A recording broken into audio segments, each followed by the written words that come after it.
In this video, I'm going to share with you the one powerful exercise that can save your hips and literally undo years of sitting.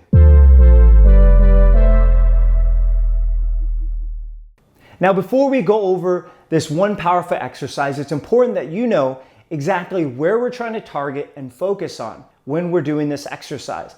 Now, today we're going to teach you an effective stretch for the hip flexor. Now, when we're talking about the hip flexor, many people think that this is just one muscle, but this is actually composed of a muscle group, primarily two muscles. And here we're focusing on the psoas major as well as the iliacus. Now, this is comprised of a large surface area of the body, and it primarily crosses the hip. And the reason why so many people have problems when they're stiff and tight in this area is because it covers so much area of the body. It covers the lower back, the inside of the pelvis, as well as the hip. Now, the attachment of the psoas major is around T12, which is thoracic vertebrae 12, and L1, it attaches to all the vertebrae in the lower back, the 5 vertebrae there. And then it crosses over the top and kind of goes over and connects to the inside of the hip, which is the lesser trochanter of the femur. Now, the second muscle is the iliacus. That's a smaller muscle that kind of sticks on the inside here of the pelvis. So both of those combined cover a large surface area and are comprised of the hip flexor. Now, the stretch that we're going to teach you is going to really help isolate and fully lengthen that whole muscle belly so that you can have great effects and start to really undo all the sitting that you've been doing. Now, let's be honest here. You can look up on the internet and probably find many different variations of hip flexor stretches.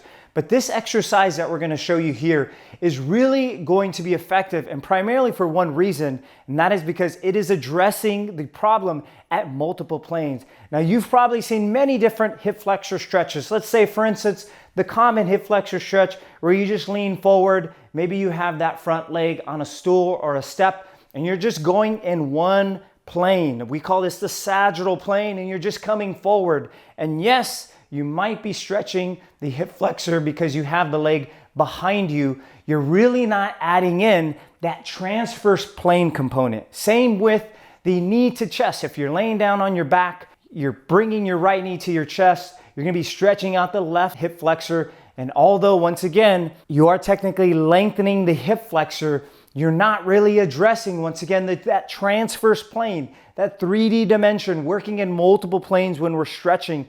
Our body is composed of a tons of fascia and connective tissue, and to fully stretch muscles, we cannot just focus on one plane. We have to really add in some rotation and some side bending to make all of these stretches and exercises effective for our bodies so that they are functional. Now, the stretch that we're going to teach you and that I've really started to experiment with lately, I think is so effective because it addresses all of those planes. So here I'm going to focus on stretching out my left side. And what I'm going to do is I'm simply going to step forward with my right foot. And hopefully you can see that back leg from this angle here. Now notice my feet, if you can't tell, are about hip width apart. So we want some width between the feet, because if they're too narrow, you're going to start to lose your balance there. So hip width apart, you bring the leg behind you, and now from this position here, I already feel a good stretch, but we're not done yet. As you weight shift your body forward, you can start to rotate away from that side and side bend away. So if I'm facing the camera, I'm leaning forward, I have my feet hip width apart, I weight shift forward, and I make sure that back leg is as straight as possible. For many of us, if we're tight back there, that knee is going to have a slight knee bend. But now from this position, the most important part with this stretch is we're now going to take this left side, this left arm, and I'm going to rotate upward, almost like I'm reaching up towards the ceiling, and I'm going to slightly lean back.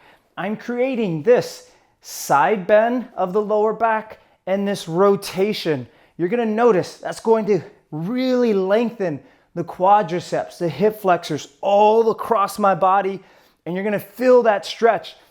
And you can utilize this as like a dynamic warm-up. So instead of holding it like a traditional, yoga stretch where 20 to 30 seconds at a time, which still can be effective, if you're warming up with this, I like to really incorporate this dynamic stretch where I'm just kind of opening up, and with more and more repetitions, maybe 4 to 5 on each side, I can begin to take the leg further behind me and reach my hand further upward.